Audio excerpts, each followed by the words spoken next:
Hey, this is Rick Brandenburg for Turf Bugs and Rock and Roll, and it's the winter time, and a lot of you wonder what I could possibly have to talk about in the winter relative to insects and turf. Some of you don't think I have much to talk about even in the summertime, but that's a whole different story we'll address in a subsequent video.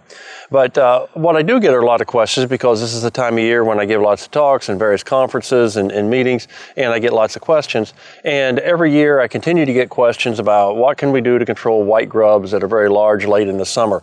And I think over the years, my colleagues and I have kind of said, once they get big, you really can't control them. When you can control them, you just can't do probably as good a job as you would like to do. And that goes back to the days when the neonics first came out with the Meridian and the Merits and the Arenas, that they weren't like the Oftanols and the Turcams and even the Diazonons as far as doing a really good job of cleaning things up.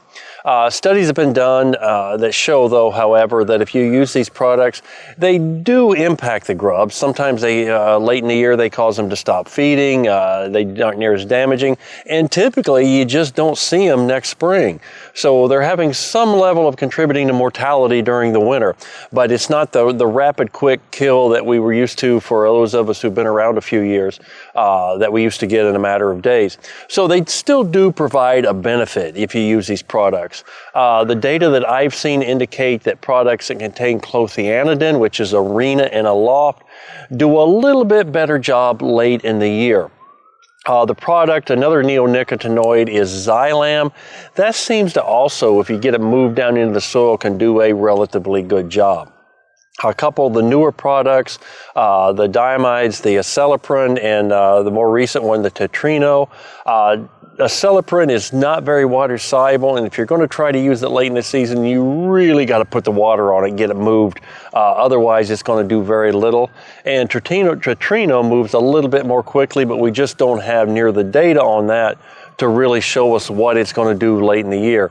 But the point I want to make is you can treat for grubs late in the year. Now, if it gets really late and they've completely quit feeding because the soil temperature's cooled off, you're probably not going to get much of anything. But if they're just big and the soil temperature's still warm and they're actively feeding, you will get a reasonable level of control and pretty significant suppression of the damage that you're going to do.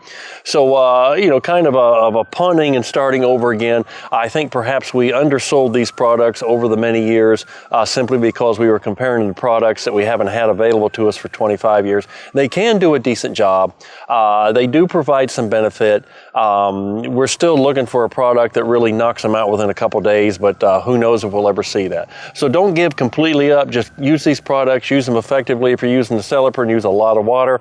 And I think you'll see some results, especially you'll see results with the population that still survives through the winter time and you see in the spring.